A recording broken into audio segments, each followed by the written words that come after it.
Hello, everyone, and welcome back to another episode of Business Builders. I'm your host, Charles Stannis. Today's episode is about planning and marketing for events. So if your business or organization is thinking about or already has started doing in-person events again, you won't want to miss this episode.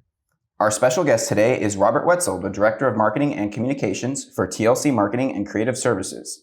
TLC Marketing and Creative Services is a Florida-certified, women-owned full-service marketing, public relations, and event planning agency that's dedicated to helping businesses achieve their goals. Robert, welcome to the show. Thank you for having me. I'm glad to be here.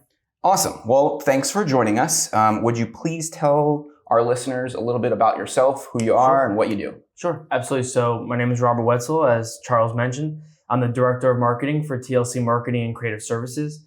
I've been with TLC for 2 years now. And as he had mentioned before, we are a full service agency. We specialize in marketing, public relations, and event planning. We work with nonprofits, for-profits, large companies, small companies, and everything in between. Before TLC, I actually used to work for the Collier family and their various automotive businesses and helping them with startups and marketing strategy and kind of just building the business from the inside. And even before that, I actually started my own business when I was 18. I'm originally from Miami, and we started a fashion trade show, and that's still operating today. Very exciting. Well, thank you again for joining us. I'm actually interested to kind of kickstart the conversation to hear your opinion on the first question, and that is, do you think the pandemic has made people appreciate kind of that human element, specifically when we talk about in-person events in an ever-growing, technological world with everything that's kind of going on and all the changes that happen kind of month by month? Yeah, absolutely. From the event side, obviously last year, there were no in-person events. So what that's really done is it's made people feel cooped up. And a lot of people are at this point where they're just like, I just want to get out. Like, I miss seeing a face. I miss shaking a hand. And also a lot of businesses depend on that. So when you're behind a screen, you don't get the same interaction as you do, at a networking luncheon or something to that extent. So yes, I do feel that the pandemic has made people appreciate more of that human element in business.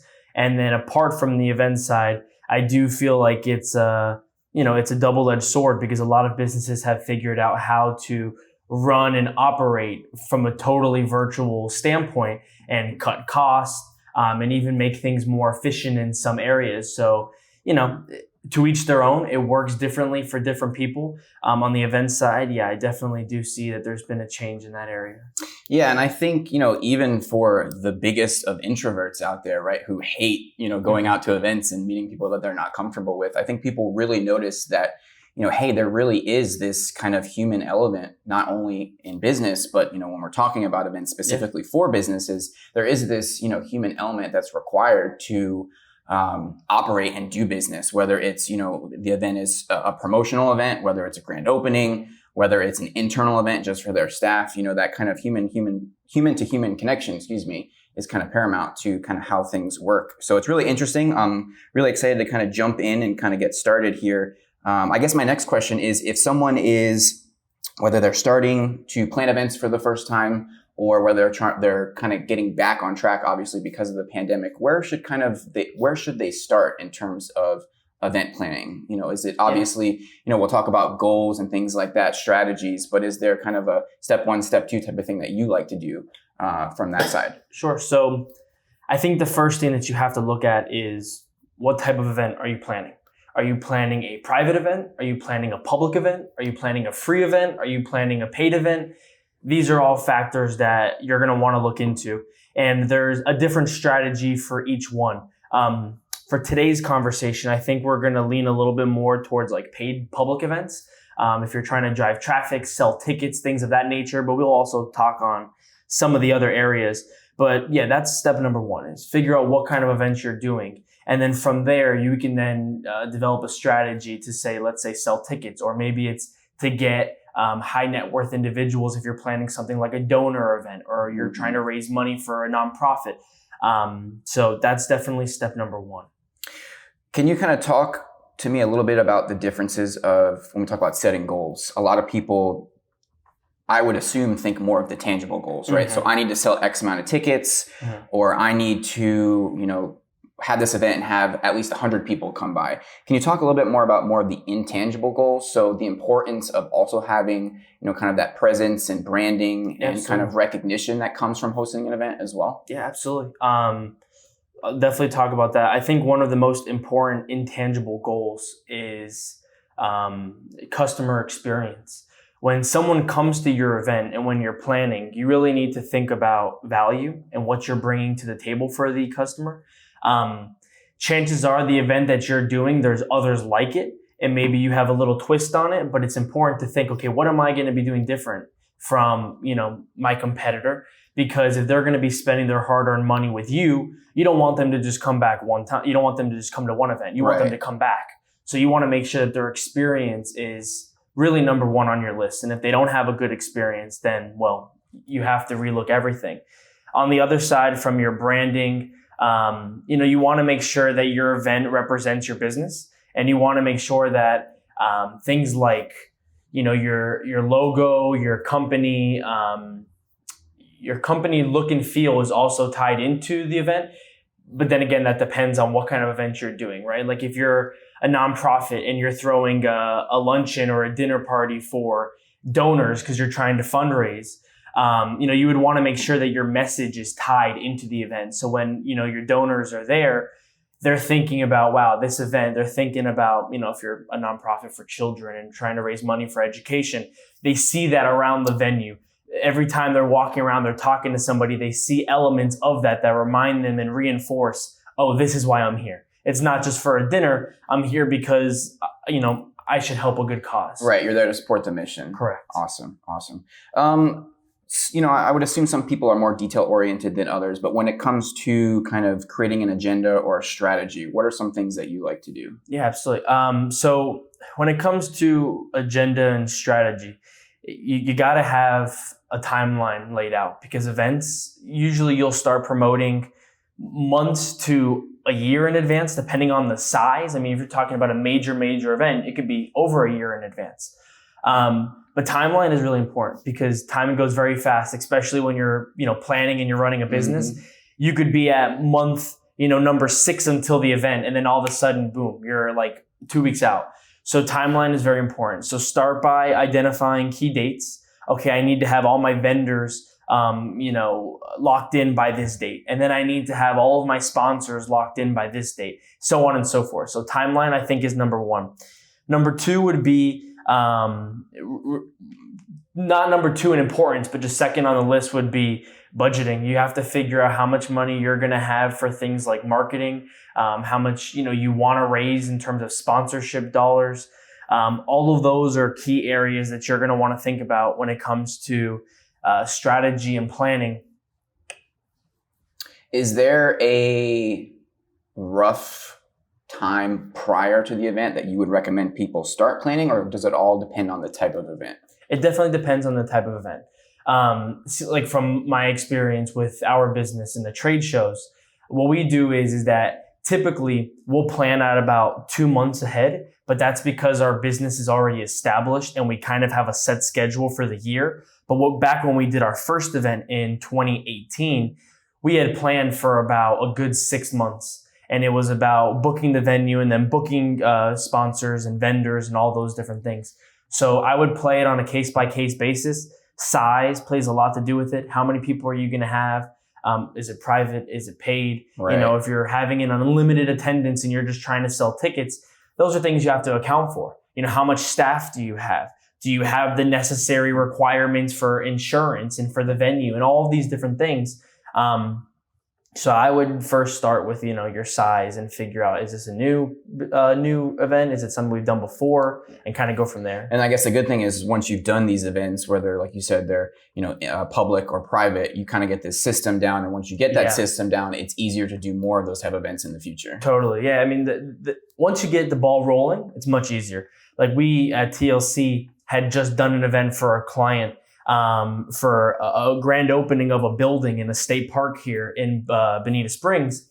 And this is going to be something that event was going to carry on to another event, which is going to be like a full scale event that's not impacted by COVID.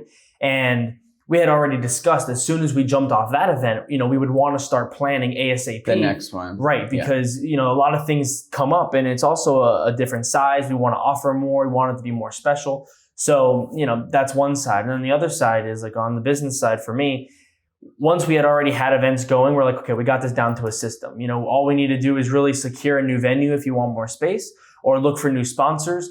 But it's kind of just like the momentum keeps flowing. So every 2 months we're planning, boom, boom, and we try to hit them as fast as possible. Absolutely. Let's shift gears here a little bit. Let's talk more on the marketing side, because I think, this is probably a topic that a lot of people are interested in hearing about, especially now with kind of all the noise that's out there, not only in the digital world, but, especially since we talk about COVID of people trying to connect. There's tons and tons of ways, different platforms, different channels, different messages that you can use to market events. Where should someone start? Yeah. First place you're going to want to start is finding out your demographic. Who are you trying to reach? What is your event geared towards? Is it for young individuals? Are you trying to target people under 20, under 30, under 40? Is it high net worth individuals like we discussed before? That's going to be number one. Once you figure out who you're trying to reach, then you can start looking into different platforms and things like that. If we take something like a paid event, that's maybe like a luncheon, or maybe it's like a gala, things like that. Look at different channels that really meet that area. And like one of the things that I like to talk about when it comes to events is the power of social media, both organic and paid. And I think that sometimes it goes a little bit, under the radar, but from a cost perspective, you can reach a lot of individuals and get conversions for, a great deal per se. And it's something that we use a lot for our events. So you're specifically talking about paid promotion versus organic. Yeah, both are very important. If you have a page for your business, you should be posting about your event. But there is a lot of opportunity for paid traffic on Facebook and Instagram. Just because of the reach, you can target by location, you can target by age and income and all these different things. Right. And interest is one of the biggest ones. So, I would definitely tell people to look into that. And an example could be, let's say you're trying to host a car show. I love cars, so I'll use that as an example. You're trying to plan this big car show with supercars and exotics and different imports or whatever. What you'd want to do is if you're going to be running Facebook ads, you're going to want to target obviously a geographic location. You don't want to target people maybe in Wisconsin because for your first event, you may not be bringing people across the country. So let's just say you're looking at a 15 to 25 mile radius from where you are, and you target people who specifically have an interest in cars or car shows or supercars and things like that. Facebook and Instagram give you those functions where you can directly target those individuals. You can send them an ad that has a link built into a landing page where they could go buy a ticket to the event. And then you can track how much did that link click cost? How much are my conversions costing me? How many times are people viewing my ads? What's the frequency of how many times my ads are shown to the same person? Like the opportunities are endless. So that's why I love to mention that. Do you think specifically for events as well, people are a little hesitant to kind of lean more towards the paid advertising? Because I would assume in their minds, they have this budget that they're sticking to. And I guess for some people, they're like, well, I can't spend $500 on paid ads because I might not get any tickets. Right. So do you think there's always that kind of, especially if they haven't done it before? Yeah, absolutely. I would assume people who've never done, paid advertising, whether it's for an event or anything, might be a little hesitant to actually go that route. I guess what would you have to say to those? I would say that it's the same in marketing in general. Marketing is not a one size fits all program. And anyone who tells you that, you can use the same strategy over and over again, it's just not true. So, you have to take risk. With no risk, there's no reward.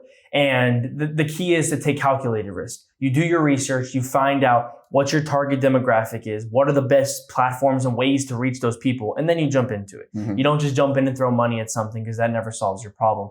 But it would be the same as if you bought an ad in a paper or if you bought, commercials on TV or a billboard. You never know what result you're going to get from that. You can look at metrics and you can say, okay, well, the average viewership is 10,000 people while the ad airs. And let's hope that's a 3% conversion rate. You can always go over those metrics, but you'll never know.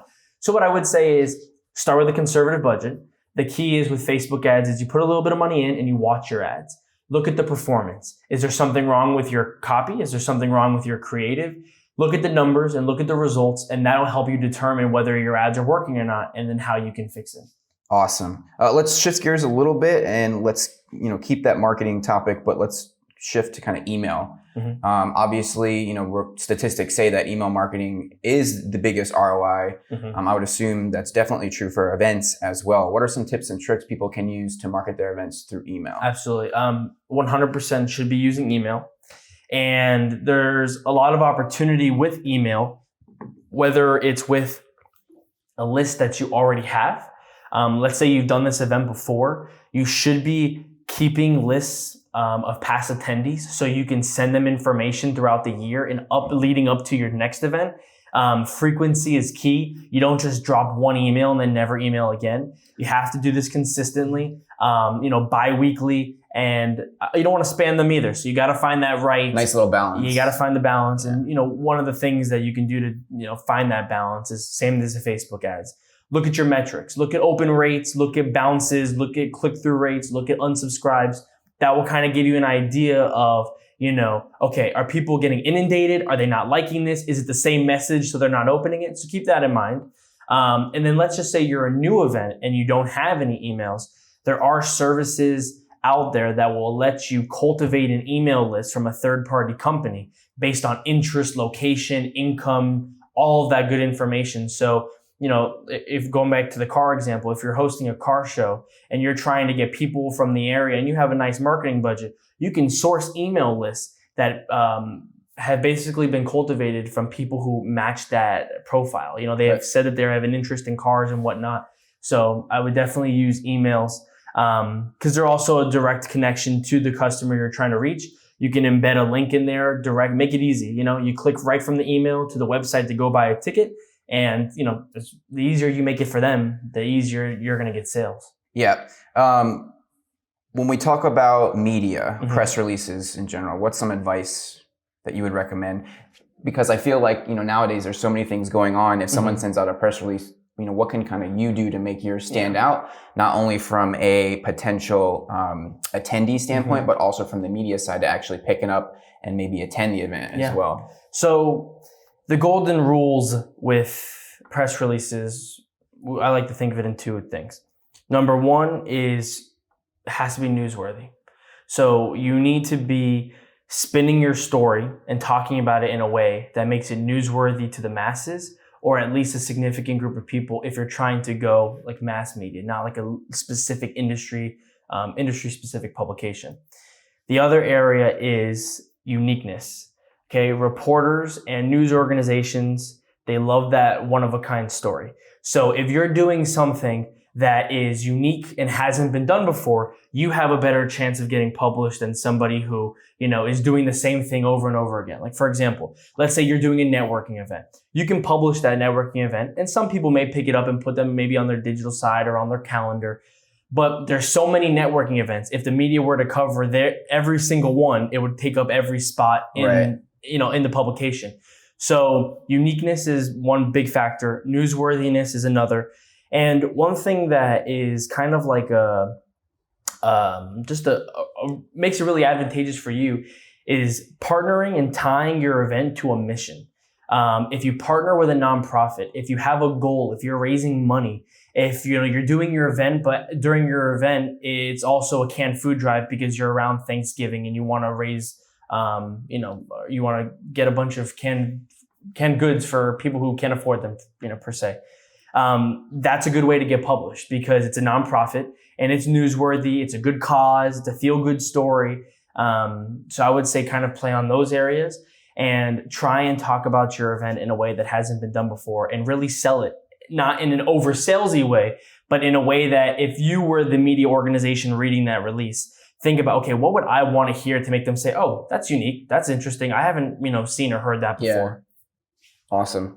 Well, that's great advice. When we talk about specifically partnering with other organizations, what are some ways that people who are hosting or planning events can kind of partner to get more leverage through not only their attendees, but also their, whether they have speakers or maybe it's a VIP person coming to an event like the mayor, or, maybe it's the CEO of a big company, or, maybe they're doing some kind of partnering with messaging through their sponsors and things like that. Yeah. I think it starts with aligning goals, and you want to find people who match the image and purpose that your event represents. So let's just say you're doing a donor fundraiser and it's for, children's mental health. I think bringing guest speakers who are in the mental health field, who specialize in that area and also provide value to your customers that are coming, your attendees, that's a great way to partner because you're giving them another reason to come to your event. And then on the nonprofit side, you partner with a nonprofit that matches your mission. So for us, in the fashion industry, we always try and look for a nonprofit that either raises money or donations for shoes, clothes. Those are things that you kind of want to partner with. When we did our event in December of last year, we did a toy drive because it was right around Christmas. And that was great for us because one, we got to give back, and two, we tied our mission with something that was kind of relevant to us.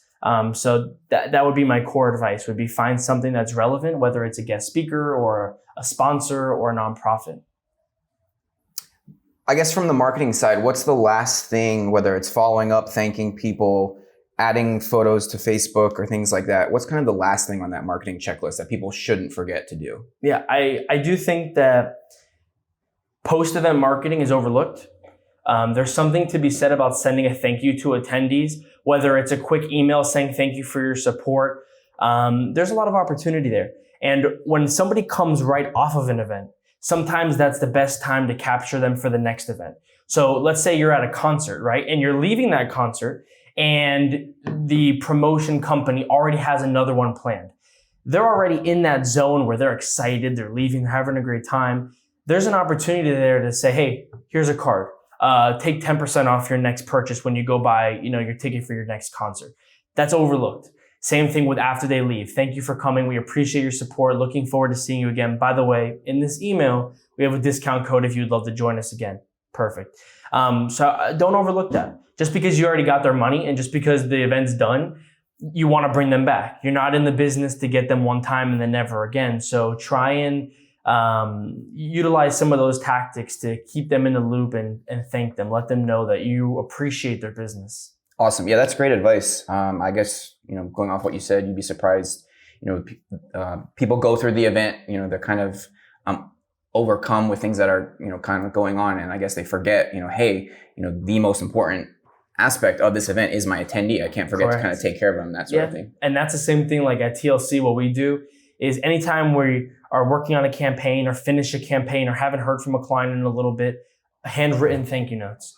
We send out handwritten thank you notes weekly, if not daily, just if it's somebody we met at a luncheon, if it's somebody that we've done work for but haven't heard from, a handwritten signed thank you letter or how are you doing letter goes a long way. And it lets somebody know that, yes, you could have taken the time to send them an email, and it's not necessarily that one is better than the other, but there's something to be said about getting something in the mail that says, wow, this person wrote it, stamped it, mailed it. It's a lot more personal. It's more personable, exactly. So better. Yeah, and if you can send a handwritten letter to every one of your attendees, great. In most cases, that may not be possible, but a thank you goes a long way. Awesome. Let's kind of go a little bit off the marketing side and more kind of behind the scenes for people who are actually doing the planning of the event, because there's a lot that goes on, specifically when we talk about planning events. Just kind of like we started with the whole goals and strategy, where should we start on the planning side? Yeah, absolutely. So on the planning side, at least at TLC, Taylor Eaton is our events and public relations coordinator, and she's great. She does all the planning for all client events.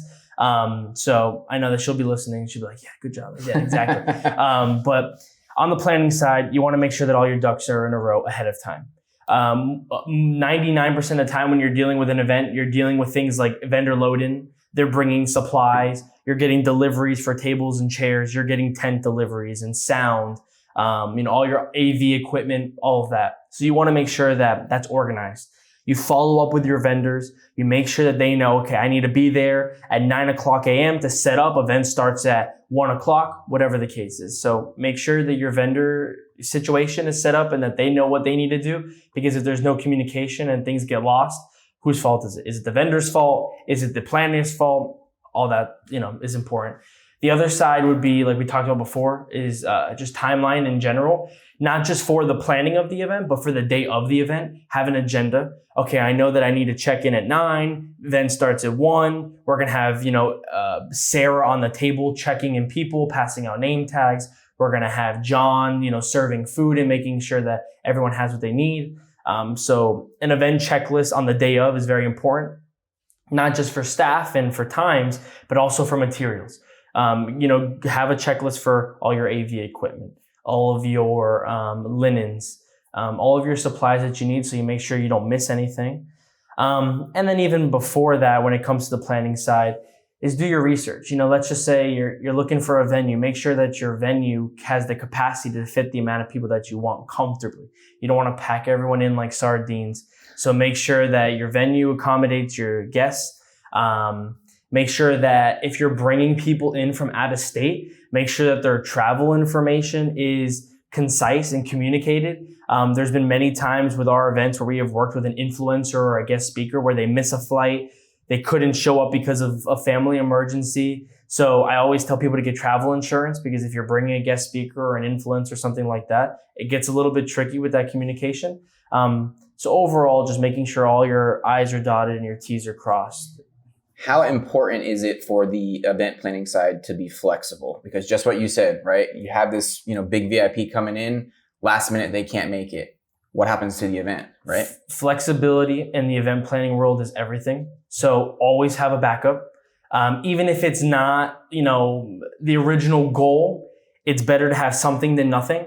And you may have to improvise on your feet, but always have a backup plan. You cannot, rely on one thing, and then if it doesn't come through, we can't control Mother Nature. What if there's a major snowstorm and your VIP can't get here? Maybe you have somebody local who can be a backup, and always have a backup plan, whether it's, for us, when we're planning an event, we always have extra linens. We always have extra tables, extra chairs, extra microphones, extra of everything. So if one's not working, one's broken, one didn't get delivered, we're safe. We're not going to be scrambling.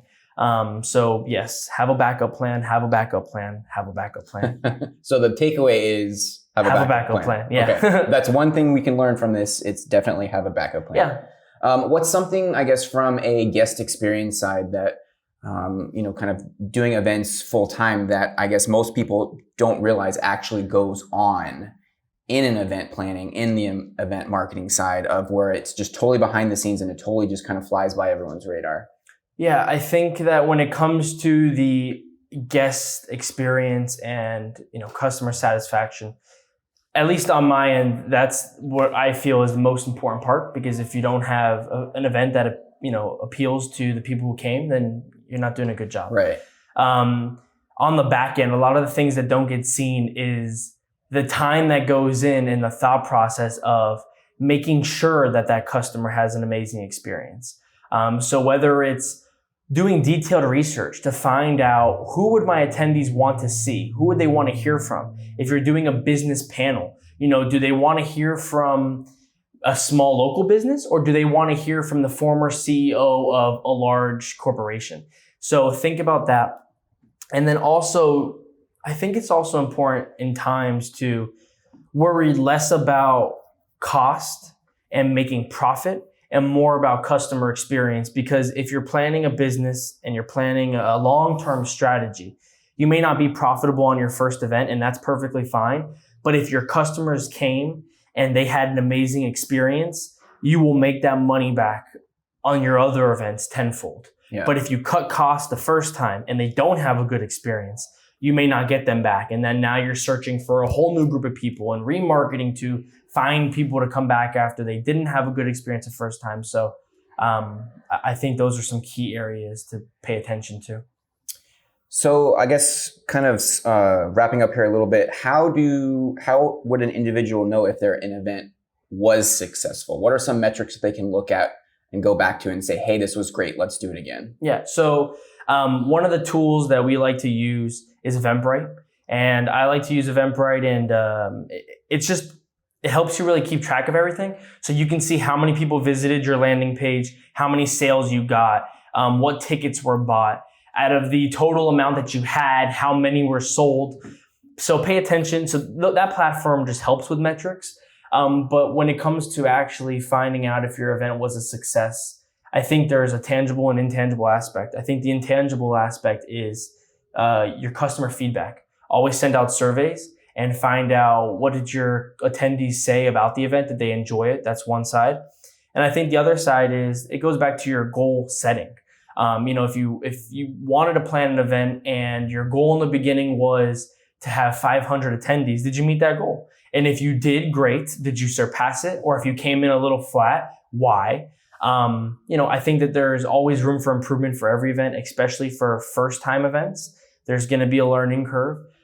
So set realistic goals from the beginning. Find out what's realistic for your industry and the type of event that you're planning, especially with your budget. And then afterwards, evaluate that and figure out what went well and where you can improve. Awesome. Great advice. My last question is, how do you think the pandemic has transformed in-person events?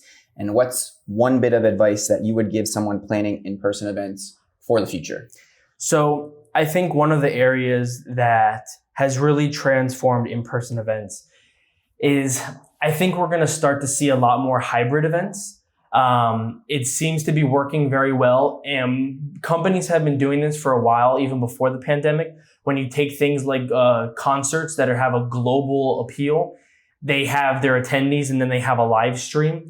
I think that's something that's going to stick around because there's a convenience component to it, and there's also a monetary component to it, where if your attendee doesn't want to spend the money to fly to your event or can't, maybe you can offer a discounted rate, but they can watch it from their home. So there's a revenue stream there. And also, I do feel like some people are still going to be impacted by the pandemic, and everyone deals with this situation in the ways that makes them feel comfortable. So some people may not feel comfortable going straight back into an event, and that's completely okay. And I think that some businesses recognize that and say, well, if they don't want to jump back to an event with 500 people in person, then why don't we serve our customer and give them an opportunity to watch from home and, where they're comfortable. And then your second question was advice. Yeah, just someone who, maybe they haven't done event planning before and they're looking to start, or they're looking to kind of get back into it because because of the pandemic, it's kind of been on hold for the last year or so. What's kind of some general advice that you can kind of give to that individual?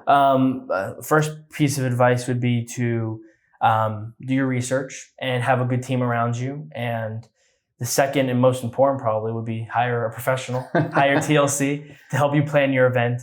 But realistically, yes, sometimes you really do need a professional to help you plan. And if you are a professional or trying to become an event planner, focus on being detail oriented, focusing on the big picture. Planning is a big one. You're an event planner, so planning and make sure that you have everything in order. Like I said before, all your I's are dotted and your T's are crossed. That's my, biggest piece of advice. Awesome. Well, thank you so much, Robert, for joining us. If our listeners have any more questions or they want to follow up with you with kind of that event planning side, how can they get in touch with you? Absolutely. So you can visit TLC's website. It's tlcmarketing-events.com.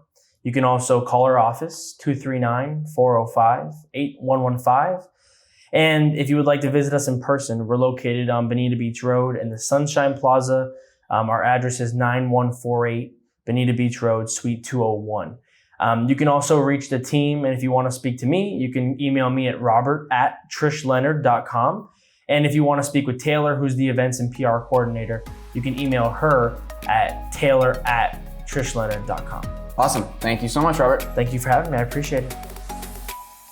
If you enjoyed listening to this episode, make sure to click that subscribe button so you never miss another show. Join other professionals looking to grow their business with Southwest Florida Inc. at SWFLinc.com and sign up for a free membership today. Thanks so much for listening to Business Builders. We'll see you next time.